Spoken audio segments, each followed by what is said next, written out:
Okay, I'm going to read you pieces from the book so you get a bit of an idea what it's about.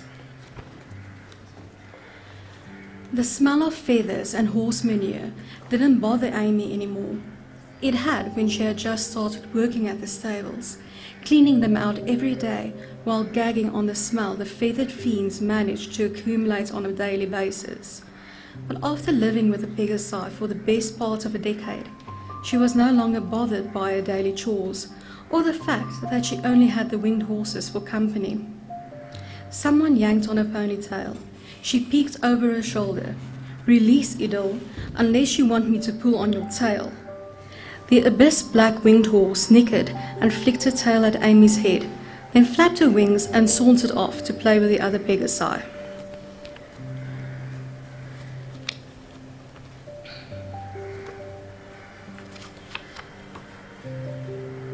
"Magnificent creatures," the man said, looking at Amy's charges. "Too bad there isn't space for them in the cities," he continued as if they were having a conversation. "But then someone might have noticed you and everything would have been lost." He turned away from the horses ranging from skittish to aggressive, ignored the lethal weapon in Amy's hand and walked to her hut.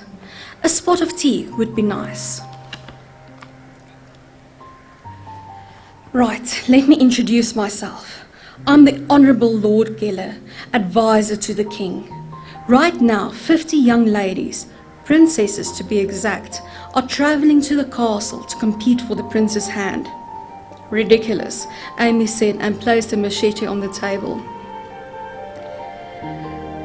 "Again, what does this have to do with me?" "Ah, yes." He looked uncomfortable. "One of the young ladies had an unfortunate accident. She's in a coma. Our best wizards aren't able to rouse her. We fear..." He cleared his throat. "Point is, it happened on our soil. It can lead to war. Fortunately, we've been able to keep it quiet. Unfortunately, you are her mirror image." Amy spluttered. "What?"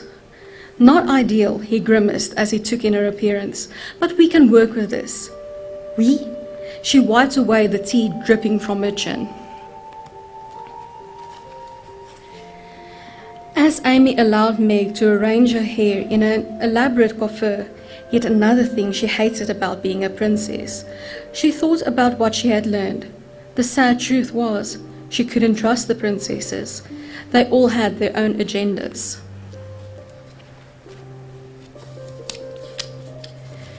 She didn't listen as the groom prattled on about the proper care and treatment of Pegasi. She barely looked at the basic things they were expected to do. She watched the way the winged horse reacted to what the groom did. She swallowed. She hadn't told the princesses what to expect from Ward Pegasi. She raised her hand the moment the groom asked if they had any questions. The others seemed surprised that she had anything to ask. "Yes, my lady." How often do the Pegasi get to roam freely?" "Roam freely?" He seemed shocked by the idea. "Yes. That is not the done thing. They are exercised daily and then spend their time in the stable." Amy's heart sank. Grooms let more Pegasi out into the paddock and left the princesses alone with them. From hidden pockets, they all withdrew an apple or a carrot. Amy kept an eye on the others, but they did as she had told them to the previous night, approaching from the side, offering the snack with closed fingers, not touching anywhere they shouldn't. She wasn't at ease, but at least no one had started a riot. The winged horse in front of her nuzzled her neck. It was a gorgeous tan Pegasus with gold trying to break through in places. She stroked him between the eyes, and she could see how much he enjoyed it. She knew she had to move on to do exercises they were supposed to perform, but she wanted the moment to last. She missed the company of her own Pegasi. Her throat ached at the mere thought of them. "What's wrong, boy?" she asked as he pulled back his ears. She turned around. It looked like everything was fine, except... The princess with the vivid red hair was stroking her Pegasus' wing.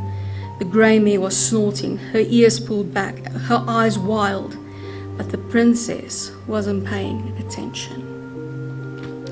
If you want to know how that ends, you can read the book. Thank you.